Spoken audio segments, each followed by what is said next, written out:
The folder on the table had 3 tabs. Felicity noticed before she even sat down that each one had a name written across it in her father's handwriting: Winston, Reggie, Theron, and that the stack stopped there. She sat down anyway and waited. Her father Clement cleared his throat the way he always did before saying something he had already decided. The family home in Macon, he said, along with the commercial kitchen and bakery lease, would go to Winston. The duplex on Forsyth Street, the one Clement had rented out for 30 years, the one that had paid for 3 boys' college tuitions, would go to Reggie. Theron, the youngest of her brothers, would receive the 11 acres of farmland east of town, including the timber rights her grandfather had held since 1962. Felicity listened to all of it. When her father finished, she asked, "What about my share, Dad?" Clement folded his hands on the table. "You have Isaiah and a steady income. You live in Atlanta. The boys are the ones staying here to look after the property. What we give you would just go into his household." He said his the way he always said it, like Isaiah was a landlord Felicity had moved in with, not a man she had been married to for 9 years. Her mother Moselle, sitting at the far end of the table, looked down at her coffee cup. Felicity had known the answer before she drove down from Atlanta that morning. She'd known it the same way she always knew when a patient was going to decline. Not from any one sign, just the accumulation of small things adding up to an outcome nobody wanted to say aloud. She picked up the pen beside the acknowledgment form and signed her name without reading it through a second time. Then her father said, "Now, your mother and I have been talking, and we think it makes the most sense for us to come stay with you and Isaiah." Felicity set the pen down. "You just gave everything to my 3 brothers. Why would you come live with me?" Clement answered without blinking. Winston had to manage the bakery. Reggie's duplex tenants needed constant attention and the units were small. Theron was out on the land most days and his house was barely finished. But Felicity was a nurse practitioner with a home health practice and a house with a spare room and a schedule she controlled herself. "You know how to take care of people," Moselle said, like that settled it. Felicity looked at her brothers. Winston was studying the property map. Reggie was scrolling his phone. Theron was examining a knot in the wood of the table. Not one of them looked up. "What will each of you contribute every month?" Felicity asked. "If Mom or Dad has a medical episode in the middle of the night, who comes?" The silence that came back was its own kind of answer. That was the moment Felicity understood what she was actually being asked to sign. Not just an acknowledgement that the property had gone to her brothers, but an agreement, unwritten, unspoken, and therefore impossible to refuse, that the responsibility of caring for Clement and Moselle was something she would absorb, the way she had absorbed every other family need since she was 19 years old. She drove back to Atlanta that evening, without promising anything. Isaiah was still awake when she got home. He listened to all of it without interrupting, which was why she had married him. When she finished, he said, "Tell me what you want to do." "I want to do my share," Felicity said. 1 out of 4, not all 4. He nodded and didn't say anything else. She had grown up the youngest of 4 and the only girl, which in the Reeves household meant something specific. It meant she sat with Moselle when Moselle had her bad months. It meant she helped with dishes while her brothers played outside. It meant that when she was accepted into the nursing program at Georgia State, on a partial scholarship, her father told her she needed to postpone the first semester because Moselle was recovering from gallbladder surgery and someone had to be home. Felicity postponed. She worked at a grocery store, kept the house, drove Moselle to follow-up appointments, and helped Theron with homework he was old enough to do himself. She re-enrolled 6 months later and finished her degree in 4 years instead of 2, picking up extra shifts at a hospital cafe to cover what the scholarship no longer fully funded. She never brought it up with her family. But she also never forgot that the money her father redirected to keep Winston in his 2nd year of business school, money that came from that same scholarship account, was part of why she'd had to wait. By 34, her home health practice had 8 nurses on staff and contracts with 3 skilled nursing facilities. She and Isaiah had a house in Decatur with a finished basement and a daughter named Amara who was 11 and already building small circuits for fun. The bakery her brother Winston ran had been in the red for 2 years. Felicity knew these things without announcing them. 3 months after the property meeting, her cousin Lena called from Macon. "Did you know your parents moved out of the house?" Felicity was at her desk reviewing patient notes. She put down her pen. "No, where did they go?" According to Lena, Winston had decided to expand the bakery's retail operation. He'd brought in a contractor to convert the front rooms of the family home, the rooms where Clement and Moselle had lived for 36 years, into a commercial display area. He told his parents they could have the back addition, the low-ceilinged room beside the kitchen supply storage that trapped heat in August and smelled like industrial cleaning solution when it rained. Clement refused. He and Moselle packed 2 bags and took a rideshare to Reggie's duplex. Reggie's unit was small and already crowded with his girlfriend and her teenage son. After a week, Moselle told Lena her back was hurting from sleeping on the pull-out sofa. Reggie said it would be easier once things settled down. Theron came by once, left a bag of groceries, and said the same. Felicity called Moselle that afternoon. Her mother answered on the 4th ring, her voice already defensive. "We're fine. Reggie's taking good care of us." "Is your blood pressure medication refilled?" A pause. "I think so, I have to check." She didn't have enough for the week.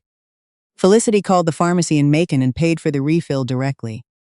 She called Lena and asked her to pick it up and drop it off. Then she called each of her brothers in order, starting with Winston. Winston said the renovation was a business decision and that their parents were welcome to return once the display area was complete. He estimated 4 to 6 weeks. Reggie said things at his place were a little tight, but that everyone was managing. Theron said the farmhouse guest room was available, but Clement had said it was too far from Moselle's doctor. Felicity wrote down what each person said and the date she'd called. 6 weeks became 10.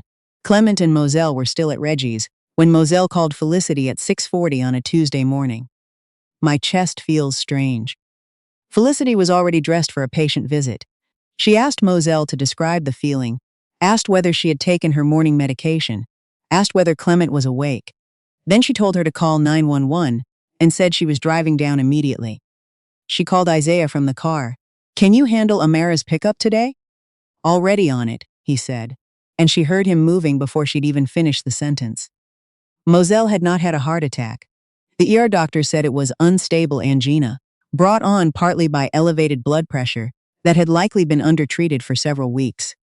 They wanted to keep her overnight for monitoring and adjust her medication. The doctor came out to speak with the family in a corridor that smelled of floor cleaner and recycled air. All 3 brothers were there. Reggie held a cup of coffee. Winston was still in his bakery apron. Theron had mud on his boots from the farm. The doctor finished explaining, then looked at the group and asked who would be managing Moselle's medication going forward. Her brothers looked at Felicity. She looked back at them and waited. After a moment she said, "I'll take notes on the medication changes now. We'll figure out the ongoing management as a family." She turned to the doctor. "Please go ahead."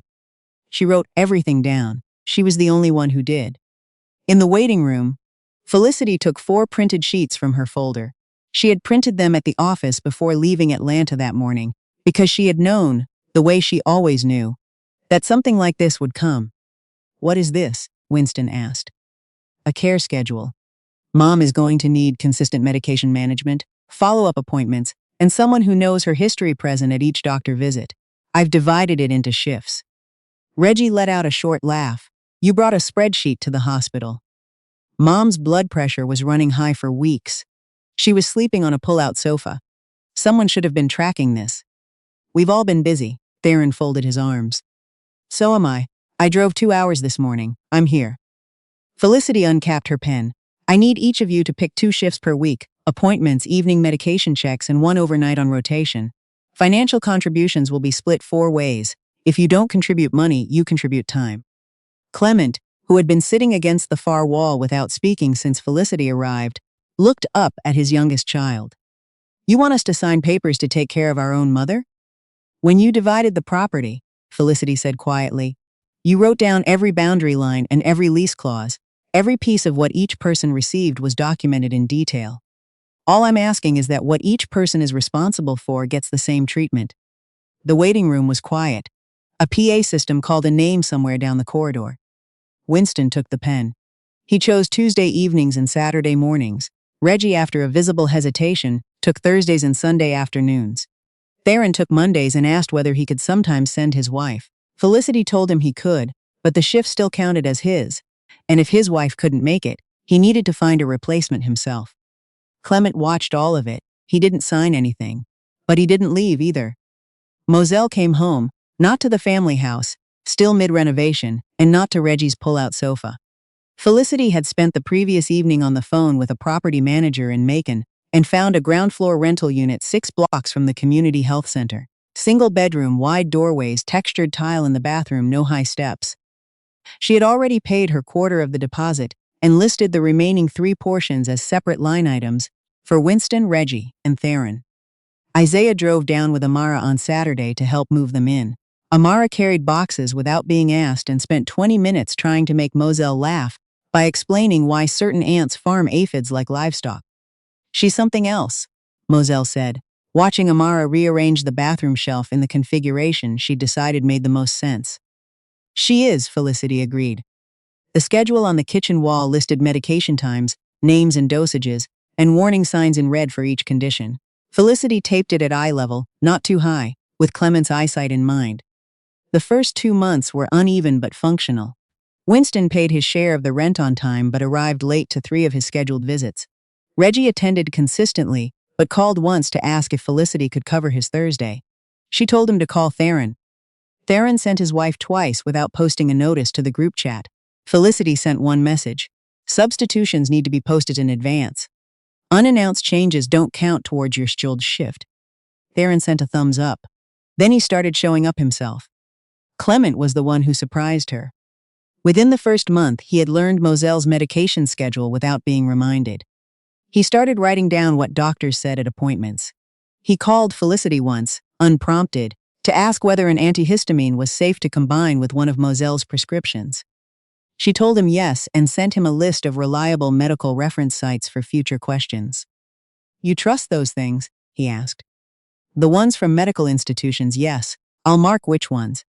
He read them. She could tell, because he stopped asking questions she had already answered and started asking better ones.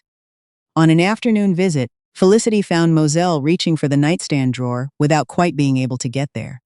Her right hand had been weaker since the hospitalization. Felicity helped her open it, and Moselle pulled out a small dark blue zippered Bible case. "Hold on to this for me," Moselle said. Felicity opened the case to make sure nothing was pressing the spine, and found the Bible tucked in front and something behind it. A folded envelope, a newspaper clipping, and underneath both, a piece of cardstock with Georgia State University letterhead. The acceptance letter. The one that had arrived when Felicity was 19, the one she'd left on the kitchen counter, hoping someone would say congratulations before Clement told her about the postponement. The newspaper clipping was from the Macon Telegraph, dated 11 years ago. A small photograph of Felicity outside a clinic, where she'd been recognized for expanding home health services to underserved rural patients. "Where did you get these?" Felicity asked. Moselle's voice was slower than it used to be. "I kept them. All these years. Why didn't you ever say anything?" Moselle looked toward the window. "Your father needed things a certain way. I thought keeping it meant something." Felicity understood what her mother meant. The keeping had been a kind of pride that never made it out of the drawer. It hadn't stopped the postponement. It hadn't replaced the semester. It hadn't made a sound at the property table when Clement said she was married and therefore settled. "It did mean something, Mom," Felicity said. "But back then, I needed someone to say it out loud." Moselle's eyes filled. She tried to speak and it came out in pieces. Felicity pulled her chair closer and took her mother's weaker hand in both of hers. They sat that way until the light through the window changed angle, and the room grew quiet around them. Before leaving, Felicity zipped the case and placed it back in the drawer. "Keep these," she said. "They're yours to keep." It was Theron who called her on a Wednesday evening, 3 months into the schedule. "Mom had a hard night," he said. "I stayed over. She kept asking for you." "I'll come Friday." "I know." He was quiet for a moment. "That day at Dad's table, the acknowledgment form. You didn't fight it." "No. I thought you didn't care." Felicity turned off the light in her home office. "I cared. I just knew fighting wouldn't get me a share and would lose me a family." Another silence. Then, "I didn't think it was fair either, at the time. I just didn't say it." She didn't ask him why. She already knew. For the same reason Moselle had kept the acceptance letter in a zippered case instead of saying anything. It was easier to stay quiet than to take a position that made you responsible for what came next. "Do your shift Friday," she said. "I'll come in the morning, and we can both be there." He was there. Moselle had another episode 4 months later. Not a cardiac event, but a fall in the bathroom at 3 a.m. Clement caught her before she went all the way down but couldn't lift her himself. He called Theron first because Theron was closest. Theron was there in 11 minutes and called the nurse advice line while Clement kept Moselle talking. They decided against the ER. The nurse confirmed nothing was broken and explained what to monitor through the night. Felicity got the call at 6 and drove down. When she arrived, Theron was still there, sitting at the small table with his jacket still on, and a cup of coffee going cold in front of him. He had written down everything the advice nurse said on the back of a takeout receipt, because it was the only paper in reach. Felicity read it over. "You got all of it." "I've been paying attention," he said. Outside, a neighbor's car started up. The morning was beginning. They could hear Clement in the bedroom, moving slowly, helping Moselle shift position, saying something too low to make out. "I was wrong about you," Theron said. "The whole schedule thing. I thought you were making it complicated on purpose." Felicity poured herself a cup of coffee. "I was making it visible on purpose. There's a difference." He nodded, slowly, like the distinction was landing somewhere it could settle. 8 months after the property meeting, Winston came to Felicity's office in Decatur. He sat across her desk in his bakery polo and turned his phone over in his hands without looking at it. The commercial kitchen expansion had gone wrong. The contractor he'd hired cut corners on the ventilation update, and the health inspector flagged it during a routine visit. 2 subsequent re-inspections had also failed. Without the commercial certification, he couldn't fulfill the wholesale contracts that kept the bakery solvent. He had missed 2 months of lease payments and had already borrowed against the home equity. Clement had signed over to him. "I need to borrow $40,000, Winston said, "just to get through the re-inspection and pay the suppliers. Once the certification comes through, I can pay you back within 2 years. Felicity looked at her brother. He was 41 years old and had spent the last decade managing a business their father handed him on a document with no conditions attached. "I can't lend you that," she said. His expression shifted. "You have the practice, you have Isaiah's income. 40,000 isn't going to break you. That money runs my staff's payroll and supply contracts. It's not extra money. You won't even think about it. You received the bakery, the kitchen lease, and the house with no debt attached. The decisions that put the kitchen out of compliance were yours. I'm not the right person to rescue that." Winston stood. He said she had always held the property division over all of them, that she had never let it go, that she was doing this to punish him. Felicity waited until he finished. "I paid my quarter of Mom and Dad's rent every month. I drove to Macon on 4 hours' notice when Mom had her cardiac episode. I set up the care schedule that's kept Dad from burning out. I didn't do any of that to punish anyone. I did it because it was my share." She met his eyes. "This isn't my share." He left without saying goodbye. She didn't feel satisfied about it, but she didn't feel guilty either. The kitchen certification and the contractor's shortcuts and the supplier debt, none of those things had anything to do with her. Moselle died on a still morning in November, 9 months after moving into the rental unit. She had been slower in the final weeks, sleeping longer, eating less. The home health aide Felicity had arranged for daily visits said she seemed peaceful. Clement was beside her when it happened. He called Theron first, and Theron called Felicity. She drove down with Isaiah. Amara stayed at a neighbor's and texted twice during the drive. "Are you okay? And then, tell Grandma I love her." Felicity got the second message as she turned onto the street, where her parents had spent the last months of her mother's life. "I'll tell her," she typed back and didn't correct the tense. At the funeral, held at the church where her parents had married 52 years before, Felicity sat near the front with Isaiah and listened to her brothers speak about Moselle in ways that were true and incomplete at the same time. Winston talked about her cooking. Reggie talked about how she used to drive him to baseball practice. Theron talked about her patience. None of them knew about the zippered Bible case. None of them knew about the acceptance letter folded inside it. One of Moselle's church friends took Felicity's hands afterward. "Your mama was so proud of you," the woman said. "She used to show people that article about your clinic. She kept a copy folded in her Bible." Felicity thanked her and looked across the room at Clement, who was standing near the door with Theron. He was watching her. When she met his eyes, he looked away first. 6 weeks after the funeral, Clement came to Decatur with Theron. He didn't want to rent another room. Theron had already offered the farmhouse, now finished, drywall instead of plywood, grab bars in the bathroom, a room with a proper bed already made up. Clement sat at Felicity's kitchen table and folded his hands the same way he always did, before saying something he had already decided. "You're not going to ask me to move in here," he said. It wasn't a question. "No," Felicity said. "This is my house. I built it." Something in his face shifted. Not hurt, exactly. More like recognition, the kind that comes too late but still comes.